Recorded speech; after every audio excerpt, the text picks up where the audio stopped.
Quero cumprimentá-los com a paz do Senhor, amém? Estamos felizes por tudo que já ouvimos nesta noite. Eu sei que o Senhor tem muito mais para nós ainda. Ele é bondoso, Ele é gracioso, Ele é poderoso. E principalmente, Ele está neste lugar. Essa é a nossa certeza, irmãos. Eu tenho uma absoluta certeza que não faz sentido nenhum sair da nossa casa para nos reunir neste lugar, por mais agradável que possa ser o ambiente, se Jesus não estiver no nosso meio. Não faz sentido. É por Ele estar, é pelo nosso Cristo não estar morto naquela cruz, mas vivo, digno de louvor e de adoração, de um povo que ama a sua palavra, que ama o seu nome, é que nós nos reunimos aqui. E por isso nós estamos alegres e felizes, diante de todas as coisas, diante das mensagens cantadas que nós já ouvimos, verdadeiras orações vindas de Deus, é que o nosso coração se alegra de saber que o Espírito Santo de Deus nos consola, que nos capacita e nos habilita para começar mais uma semana consolados e animados. Porque, irmãos, eu lhes digo, só bens materiais, só correr atrás das coisas e esquecer da alma, não faz sentido. É por isso que nós temos tantas pessoas adoentadas, tantas pessoas feridas da alma, que têm corrido atrás de tantas coisas e não têm recebido o consolo da alma que só o Senhor Jesus pode dar. Aqui você recebe o alimento para a tua alma, para o teu espírito. Louvado seja o nome de Jesus. Meus queridos, eu quero pregar nesta noite a 8ª mensagem, falando sobre fruto do Espírito. Não faz sentido você não conhecer de qual o fruto do Espírito. Nós gostamos da expressão no singular, porque é um fruto que o Espírito Consolador gera em nós. É incrível nós percebermos isso, porque Jesus tem um diálogo muito poderoso com os seus discípulos. Os discípulos, obviamente, tinham caminhado com Jesus por 3 anos. E quando Jesus disse, olha, eu vou ao Pai. Ele disse, não, Jesus, nós queremos o Senhor aqui. Ele disse, mas eu preciso ir, porque se eu não for, o Consolador não virá. E esse Consolador que vai estar junto de vocês, ele vai testificar de mim. Ele vai ajudar vocês nesta caminhada. Quer dizer, por mais que você ache que está sozinho, que todos te desampararam, que a família talvez virou as costas, ainda assim, existe o Espírito Santo, o melhor amigo, o Consolador, o ajudador, o amado de nossa alma, o Espírito da verdade, que o mundo não entende, mas mesmo quando o colega, quando o amigo, quando o marido, quando a mãe, o pai não te compreende, quando da tua boca só saem gemidos inexprimíveis, gemidos que não são capazes de compreender quem está perto, ainda assim o Espírito Santo ouve e diz, eu entendo, eu o conheço, eu sei o que ele está dizendo, Pai, ele precisa de nós, aleluia. É nessa certeza, irmãos, que nós servimos a Jesus. É nessa convicção que nós servimos o reino de Deus, em saber que não estamos desamparados, por mais que as circunstâncias pareçam contrárias, ainda assim a boa mão do Senhor nos sustenta, nos alegra, nos consola e está conosco. Louvado seja o nome de Jesus. É essa certeza que você não pode perder. E eu prego com muita alegria esta 8ª mensagem falando sobre mansidão. Primeiro eu quero destruir um conceito. Você vai entender novamente o que significa de fato, à luz das Escrituras, o que é ser manso. A palavra de Deus pode falar poderosamente aos nossos corações, mas para isso eu preciso que você se desligue. Irmãos, eu não posso fazer nada por você, mas o Consolador, o Jesus que nós pregamos, ele pode alcançar o teu coração nessa noite. E para isso você precisa estar ligado com os céus. Pastor Martin Lloyd Jones dizia que o culto, ele é um momento, não é um momento social, mas ele é uma audiência com Deus. Isso quer dizer que ele insistia que os seus ouvintes estivessem ligados na mensagem e ligados com os céus, para que você não perca aquilo que o Espírito Santo tem para nós esta noite. Louvado seja o nome de Jesus. 8ª mensagem sobre fruto do Espírito. Toda vez que eu penso em fruto do Espírito, eu penso numa tangerina, numa laranja, que tem os seus gomos. E cada gomozinho daquele seria um traço, uma característica do Espírito Santo, que uma vez em nós molda o nosso caráter, molda a nossa vida e nos faz agir de modo diferente. É o Espírito em nós que frutifica atitudes diferentes. É mesmo? É. Deixa eu te dar um exemplo. Nós, sem o Espírito Santo, somos capazes das maiores atrocidades. É o Espírito Santo que nos constrange. É o Espírito Santo que diz: olha, tu está errado. Não é assim. Não era para responder desse jeito. Não era esta palavra que deveria ser dita. É Ele que nos constrange e diz: olha, tu está errado, pede perdão. A nossa natureza, o nosso orgulho próximo, jamais. Ou você já talvez não tenha dito: eu morro, mas não peço perdão. Eu não tenho quem faça. Aí passa-se o tempo, o Espírito Santo começa a trabalhar. Aí aperta aqui, aperta acolá e diz: quem sabe eu peço. Talvez, daqui um tempo. Aí o Espírito Santo vai amolecendo este coração. E daqui a pouco você tem a habilidade de pedir perdão, porque não é na sua natureza, mas o Espírito Santo trabalhando em nós. É por isso que nós precisamos dele, irmãos. E eu quero falar sobre esta carta de Paulo aos Gálatas. Paulo escreve aos Gálatas e ele choca aquela igreja. Paulo, antes de escrever esta carta, ele passou pela região da Galácia. E ele chegou ali pregando uma mensagem muito simples. Ele diz assim: olha, você só precisa crer no Senhor Jesus. Receba, deposite a sua fé em Jesus e então você será salvo. Mas o povo achou isso muito fácil. É fácil demais. É só crer, é só depositar minha fé em Jesus, sim. Ele disse: mas está fácil demais. Quando Paulo sai daquela região, vem os famosos doutores da lei, aqueles entendidos, e começam a dizer para aquela igreja que não basta apenas crer, mas é preciso também chamar a atenção de Deus. É preciso também fazer rituais para atrair a Deus. É necessário cumprir alguns requisitos da lei para que Deus se agrade de nós. E Paulo depois precisa escrever esta carta àquela igreja. E ele escreve aquela igreja com a intenção de trazer de volta aqueles que creram em Deus, iniciaram um relacionamento com Deus pela fé e não pelo cumprimento da lei, dos requisitos de rituais. Então Paulo tinha uma intenção: levar aquele povo a reiniciar um relacionamento com Deus na simplicidade. Sabe por quê? Porque se relacionar com Jesus é muito simples, irmãos. É muito simples. Basta eu crer nele. Quando eu digo: olha, eu não posso sozinho, Senhor, eu não tenho condições de salvar a minha própria alma, mas o Senhor pode. Eu entrego a minha vida a Ti. Aí Jesus: era só isso que eu precisava ouvir. Agora deixa que eu trabalho. Agora deixa que o meu Espírito molda. Deixa que o meu Espírito transforma esse coração. Agora deixa comigo. Você mesmo não pode fazer nada, mas eu posso tudo. Louvado seja o nome de Jesus. E Paulo escreve àquela igreja. Olha o que ele diz. Aqueles doutores da lei levaram aquela igreja a guardar determinados dias, a não comer aquilo, a deixar de comer aquilo, e implementaram naquela comunidade de fé rituais. Guarde disso, não coma isso, não toque naquilo, guarde determinados dias da semana porque são sagrados. E aí perverteram toda a ideia central do cristianismo naquela comunidade. Então Paulo escreve o capítulo 3 dizendo o seguinte: ó insensato Gálatas, quem vos fascinou para não obedecerdes à verdade? Perante os olhos de quem Jesus Cristo foi evidenciado, crucificado entre vós. Só quisera saber isso de vós: recebeste o Espírito pela obra da lei ou pela pregação da fé? Sois vós tão insensatos que, tendo começado pelo Espírito, acabeis agora pela carne? O que Paulo está dizendo? Vem cá, menino, vem cá.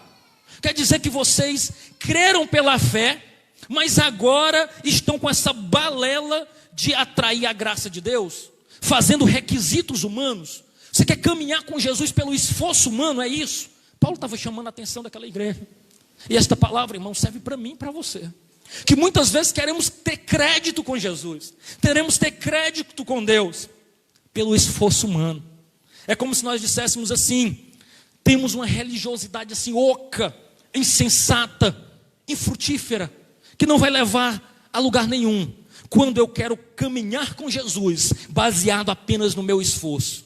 Como ele é bonzinho. Como ele cumpre todos os rudimentos. Como ele não falta um culto.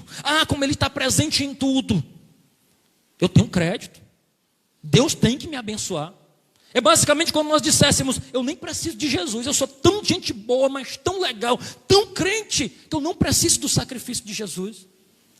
O que Paulo estava dizendo naquela igreja, disse: olha, não é pelos seus méritos, não é pelo teu esforço, mas é pela fé em Cristo Jesus. É pelo aquilo que Cristo fez na cruz, é com base no sacrifício de Jesus que nós somos alcançados e salvos, irmãos. Paulo precisou corrigir, eram os méritos de Cristo. E aí muitas vezes nós temos por aí uma religiosidade fajuda, em detrimento de um evangelho puro. Porque a religiosidade está querendo impressionar Deus pelo aquilo que o homem faz para Deus. Mas o evangelho puro olha e diz assim: o que é importante é o que Deus fez por nós ao enviar seu filho naquela cruz. Louvado seja o nome de Jesus. Nós precisamos entender esta verdade e crer nos méritos de Jesus. Por quê? O que Jesus fez naquela cruz, irmãos, foi tão poderoso, mas foi tão poderoso, que simplesmente o fato de eu crer neste sacrifício, agora me faz filho. Eu sou recebido por adoção, e tenho os meus pecados perdoados, tenho a minha vida limpa em Jesus. Foi tão poderoso, mas tão poderoso, que agora um vil pecador é limpo pelo sangue de Jesus derramado naquela cruz. É importante que a gente entenda isso, para que a gente consiga seguir em Jesus. Eu tenho certeza que todos vocês, inclusive nós já pregamos uma mensagem aqui no culto da família sobre Lucas 15. E eu, pensando a respeito daqueles dois filhos, e talvez você conheça a história do filho pródigo, aquele que sai de casa, está notório. Mesmo você que talvez não caminhe com Jesus, nunca tenha frequentado uma igreja, conhece a história dos dois filhos. Um filho que pede a sua parte, vai, sai de casa, gasta tudo dissolutamente, embriagado, com mulheres, se divertindo à sua maneira, e de repente ele se percebe ali já prestes a comer a comida dos porcos. Então ele lembra de casa e volta, e o pai o recebe com alegria. Mas geralmente nós focamos a nossa atenção no filho mais novo, não é verdade? E nos esquecemos do filho mais velho, que era tão perdido, ou talvez mais perdido do que o filho mais novo. Era o filho mais velho que estava com a religiosidade em dia. Note o diálogo que ele tem com o pai: mas papai, eu que sempre te servi, eu sempre estive aqui, olha como eu sou legal, olha como eu sou bom, papai. Eu sempre estive na igreja, eu nunca me desviei, eu nunca fiz nada de errado. Olha como eu sou, o Senhor tem que me abençoar, o Senhor tem que trazer algo para mim. É a presunção do filho mais velho. Porque quando nós somos presunçosos e não entendemos a graça de Deus, nós olhamos para o pecador lá fora e dizemos: é um miserável. Não tem que gastar tempo com ele não. Mas quando nós entendemos que a diferença entre nós e o pecador jogado ali fora é que Jesus teve graça, derramou da sua misericórdia e nos atraiu, irmãos. Ele teve misericórdia de nós. Quando nós temos essa perspectiva, nós olhamos para a alma perdida e dizemos: é carente, deixa eu dividir com ele, deixa eu o abraçar. Eu não sou melhor do que ele, eu sou tão carente da misericórdia de Deus como ele. A diferença é que Jesus me atraiu, me abraçou e me recebeu como filho. Nós não podemos perder essa perspectiva. Olha o diálogo do filho mais velho. Para que gastar com isso? Para que gastar com obra missionária? Para que investir em comunidade não sei nem aonde? Para quê? É o diálogo do filho mais velho, que não se importa com aquele que está perecendo, porque não entende a graça de Deus. Só quem entende a graça de Deus, aí eu acho fantástico, como a Fernanda Bruma, cantora evangélica, resume a graça, quando ela diz assim: só quem tem consciência do perdão que recebeu, entrega em amor todo o tesouro seu. É mais ou menos assim: a minha dívida é tão grande, mas tão grande, que quando eu compreendo o tamanho do perdão de Deus, o quanto que Ele me atraiu por graça, eu consigo entregar a minha vida para o seu serviço. Tudo que eu tenho é do Senhor, porque fui atraído e fui perdoado. Louvado seja o nome do Senhor. Humanamente falando, irmãos, nós não temos forças para vencer as lutas, os pecados, as manias, as mazelas que adquirimos ao longo da vida. Mas, quando nós entregamos isso em Deus, olhamos para Deus e dizemos: Senhor, eu não posso, eu sozinho não consigo, mas ainda assim os meus olhos estão postos em Ti. Os meus olhos olham para a Tua graça e para a Tua misericórdia. Aí então, Jesus se apieda de nós e diz: filho, você está fraco, é de mim que você precisa, pois vem, que eu te ajudo. É assim que Ele nos trata, como filhos frágeis. E quando nós declaramos a nossa fragilidade, é que nós conseguimos compreender a graça do nosso Senhor Jesus Cristo. Aleluia. É por isso que Ele fala: ó insensato Gálatas, precisamos voltar diariamente para a provisão do Senhor, daquilo que Jesus fez na cruz, de como Ele nos atraiu para Ele. Louvado seja o nome do Senhor. Isso é fruto do Espírito.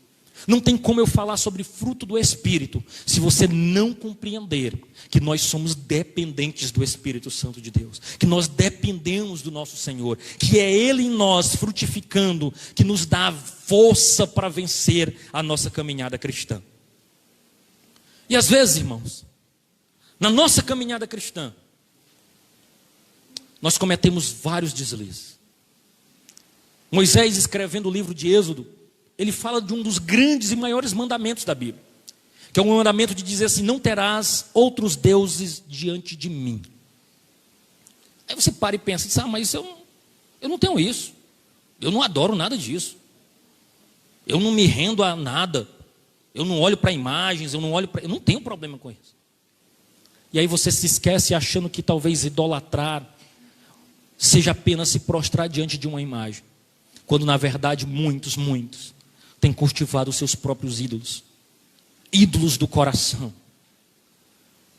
têm colocado entre Deus e Ele algo que é doloroso para ser tirado, têm preocupado-se demais com seus próprios nomes, com seus bens, com seu status social, com aquilo que tem conquistado aqui na terra, tem muitas vezes destronado Deus.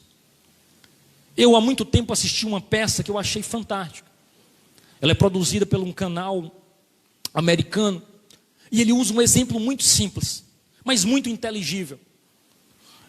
Relata nesta peça teatral uma jovem, e ela chega com a cadeira, e aparece uma figura como se fosse representando Jesus, um outro rapaz, e diz: olha Jesus, que bom que eu te encontrei. Toma aqui, olha, o banco da minha vida. É nesta cadeira, é sentado nesta cadeira que eu tomo as decisões importantes da minha vida. Mas agora eu não quero mais tomar as decisões importantes. Eu quero que o Senhor sente nesse banco e tome as decisões. E aí Jesus conversa com aquela jovem e diz: que bom, que maravilha, que decisão acertada que você me deu. E aí ele senta no banco.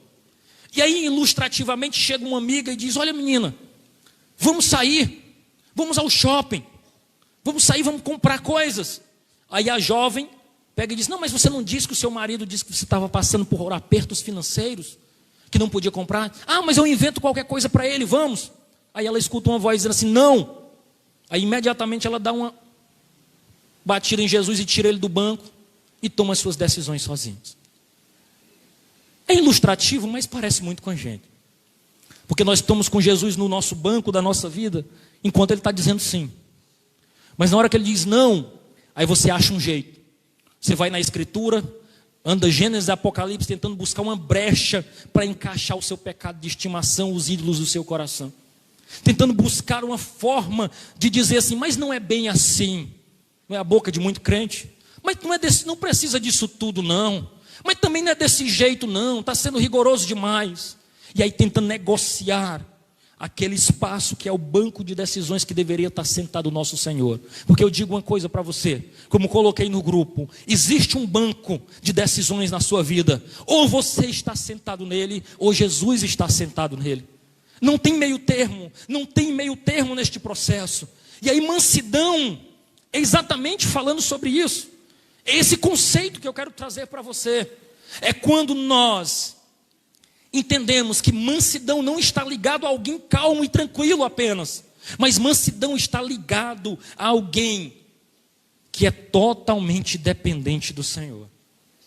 A ideia de mansidão, com o tempo essa palavra sofreu várias alterações, e talvez foi reconceituada, Mas originalmente nunca quer dizer, como a gente muitas vezes atribui, é um cavalo manso. Não, ele é bem mansinho. Pode entrar, o cachorro é manso. Não tem a ver com esta calma, com essa docilidade, com essa pouca capacidade de agressão. Não. Tem a ver com depender do Espírito Santo de Deus. Tem a ver com depender de entregar a sua vida ao Senhor. E eu ilustro isso com 2 homens que a Bíblia chama de mansos. Moisés. É este mesmo Moisés que passou 40 dias no monte. E ao descer de lá, ao ver o povo pecando desvairadamente, pecaminosamente, o que é que ele faz? Ele lança em terra as tábuas. Ele agressivamente quebra aquelas tábuas. E era um homem manso. Mas a mansidão dele não estava atrelada à docilidade e à calma, mas à dependência de Deus. Louvado seja o nome do Senhor. Outro homem é o próprio Jesus Cristo. Cristo é chamado de manso. Mas esse mesmo Jesus, ao entrar em Jerusalém, montado num jumentinho, aclamado como rei, poucos minutos depois ele está com a azorrague na mão, expulsando do templo os cambistas que faziam da casa de Deus um local de câmbio, de negócios espúrios. E aí ele pega e avisa: saiam, vocês transformaram em covis de ladrões a minha casa, a casa do meu pai, que é casa de oração.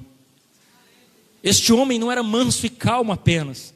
Ele era um homem que dependia de Deus, louvado seja o nome do Senhor. É uma entrega total. Ser manso, irmãos, está atrelado a deixar Deus sentado no trono. É quando Deus se apossa do trono da nossa vida e nós descansamos. E nós dizemos assim: vai, Jesus, eu entrego os meus direitos a Ti, o meu futuro a Ti, a minha vida a Ti, a minha ansiedade a Ti. Eu lanço sobre o Senhor a minha vida. É como a canção diz: não tenha sobre ti nenhum cuidado qualquer que seja, entrega tudo a mim. Sabe por que nós às vezes estamos ansiosos, angustiados, gastados? Porque nós queremos resolver com as nossas próprias forças. Eu quero dar um jeito no meu casamento, eu vou dar um jeito no meu negócio, eu. Quando nós deveríamos dizer assim: Senhor, eu não posso. Senhor, eu já lutei de todas as formas, mas eu não consigo. Toma, Senhor Deus, eu quero descansar em Ti. Aleluia. É dependência, irmãos, é do Espírito Santo. E é essa promessa que Jesus faz em Mateus 11:28, quando Ele diz assim: vinde a mim, vós que estáis cansados, sobrecarregados, tomai sobre vós o meu jugo, porque eu sou manso, eu sou humilde de coração, e encontrareis descanso para vossas almas, porque o meu jugo é suave, o meu fardo é leve. Sabe o que ele está dizendo? Descansa em mim, o teu é pesado. Jesus não está propondo aqui para você, dizendo: olha, eu tenho uma empresa de guindaste, deixa eu tirar esse peso das tuas costas. Ele não está dizendo: só deixa eu carregar contigo esse teu peso. Ele está dizendo assim: entrega para mim é tudo. Coloca na minha mão. Descansa em mim, eu vou cuidar de tudo. É como se ele dissesse assim: sai da frente, sente bem ali, fica esperando o que é que eu vou fazer se você confiar em mim. Porque o que eu tenho para você é um fardo leve. Eu quero trocar contigo. É só Jesus que faz essas coisas. Eu tenho absoluta certeza, por mais que você tenha um amigo chegado, e se você estiver carregando uma mala, e a sua for mais pesada do que a dele, você diz assim: carrega aqui a minha, que eu fico com a tua que é mais leve. Ele vai pensar: rapaz, tu é doido, é? Faça isso não. Não posso não, minhas costas dói. Essas propostas, irmãos, de carregar os nossos fardos só poderia vir do amado da nossa alma, daquele que tem interesse em nós.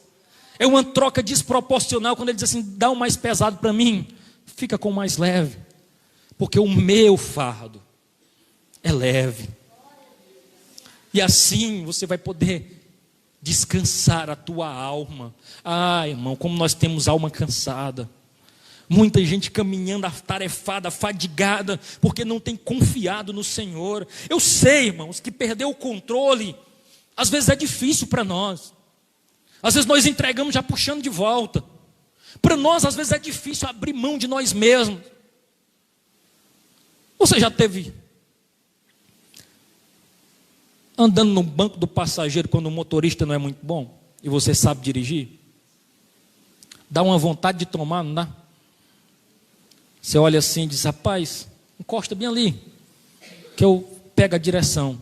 Eu acho que eu dou conta. Não é assim que a gente faz às vezes? A gente, ó, a marcha. Ei, ó, presta atenção, ó, o buraco. Ei, rapaz, ó, o motor está pedindo marcha. Passa. Ei, sabe não.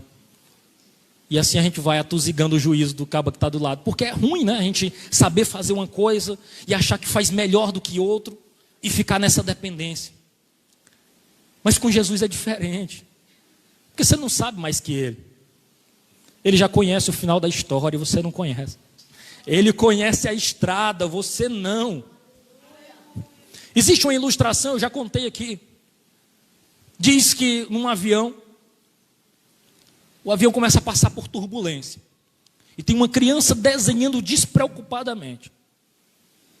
E o avião agita, e o povo já começa a se desesperar, já aperta o cinto, já fica ali em posição de ali, se apega, quem tem sua religiosidade já está se apegando a ela e vamos embora. E o filho e o camaradinho lá desenhando tranquilamente. Alguém não aguentou, porque às vezes incomoda a calma do outro, não incomoda? Rapaz, mas que tanta calma é essa? Está todo mundo desesperado, está me dando uma agonia essa tua calma, você não já pensou isso?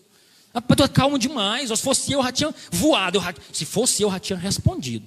Mas essas coisas não acontecem comigo, porque se fosse eu, já tinha pisado, já tinha dito as últimas. Não é assim que a gente faz?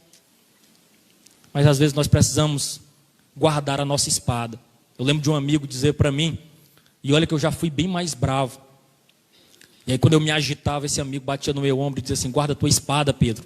Fazendo uma referência a Pedro ter sacado a espada e cortado a orelha de Malco, ali no jardim do Getsemane.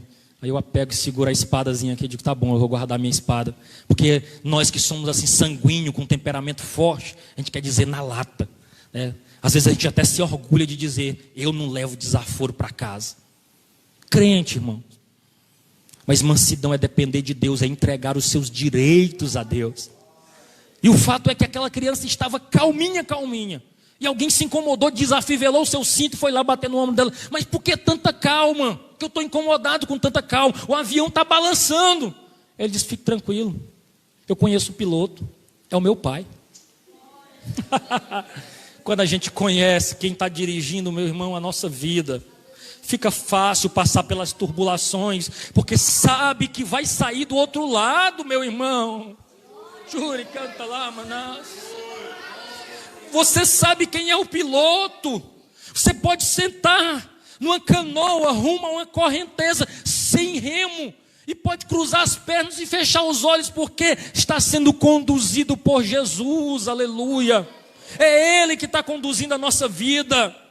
É por isso que Paulo escreve aos Romanos dizendo o seguinte: que nós devemos na adversidade confiar em alguém. Mas ele pega e diz assim: todas as coisas contribuem para o bem daqueles que amam a Deus. Aqueles que amam a Deus, mesmo a adversidade é para nos aproximar dele. Mesmo a dor, a angústia é para nos deixar mais íntimo dele. Nós entendemos, irmãos, que a nossa vida não é nossa, mas nós temos um dono. E assim, quando nós perdemos, quando nós sofremos, quando nós somos às vezes esmagados pela vida, ainda assim tem um propósito maior.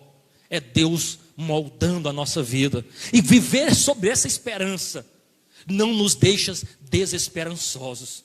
Pelo contrário, o homem às vezes que não conhece a Jesus, diante da fatalidade, diante da morte, diante da tragédia, se desespera, quer tirar a sua própria vida. Nós olhamos para a dificuldade, para a luta e diz assim: há um propósito.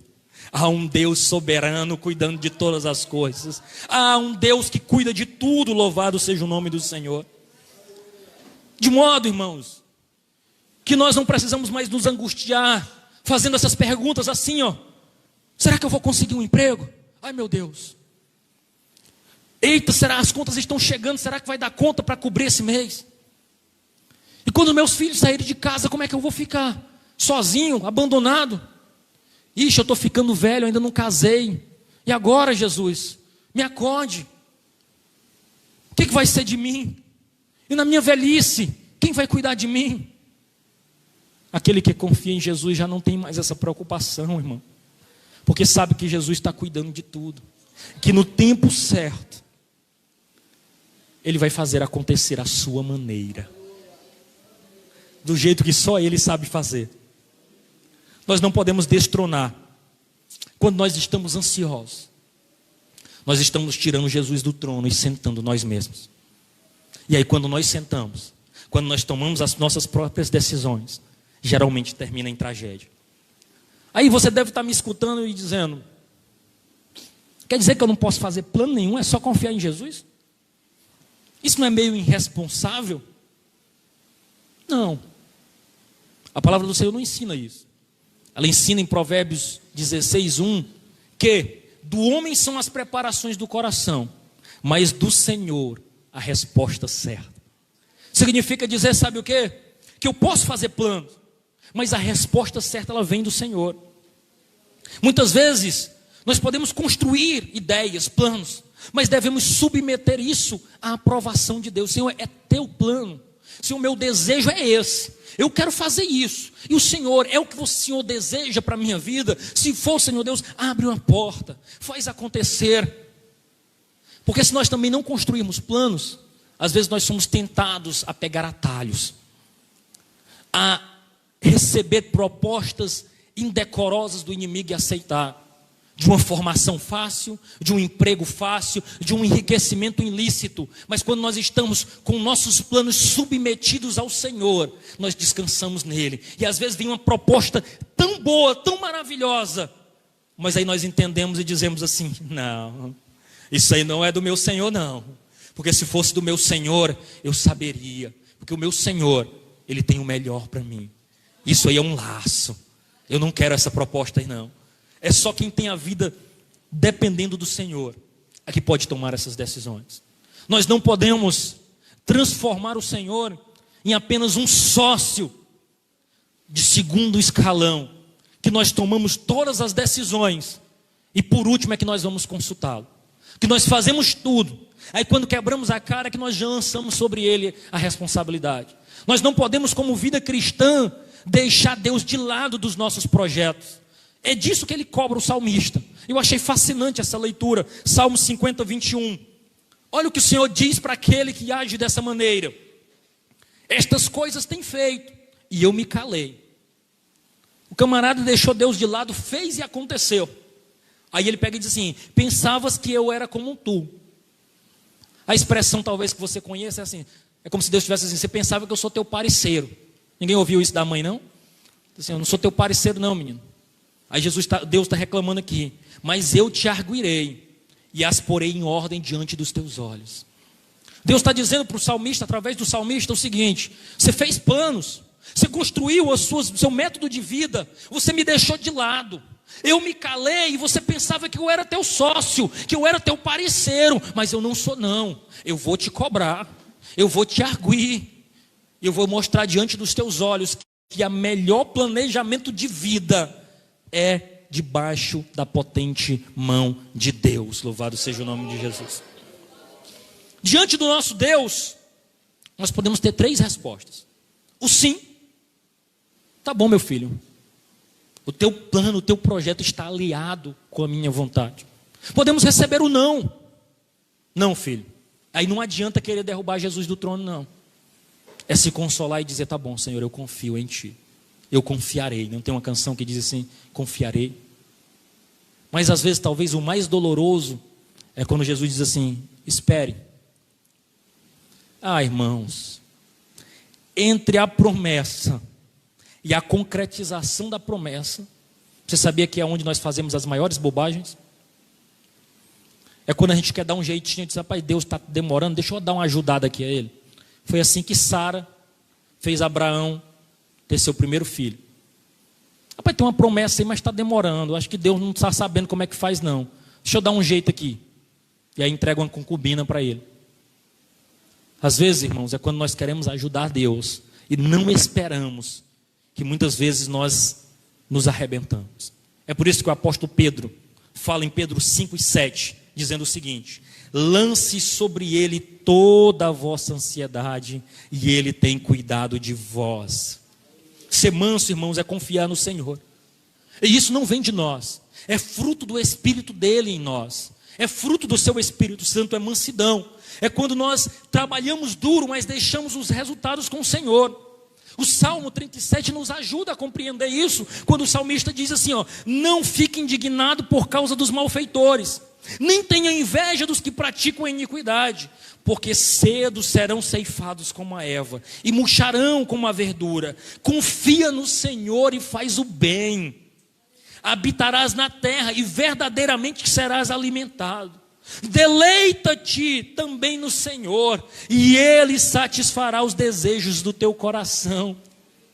Quando nós nos deleitamos, irmãos, deleitar é descansar, é se lançar, é deixar a nossa vida à mercê do Senhor. Quando nós fazemos isso, fica fácil Ele resolver os desejos do nosso coração, porque o nosso desejo do coração não se torna mais pecaminoso, é um desejo agora aliado com a vontade dEle, e aí Ele vai resolver, Ele vai fazer, é viver para Ele, tornar-se íntimo dEle, de modo que a nossa vontade fica parecida com a dEle. E aí Ele encerra dizendo assim, entrega o teu caminho ao Senhor, confia nele, e o mais Ele fará.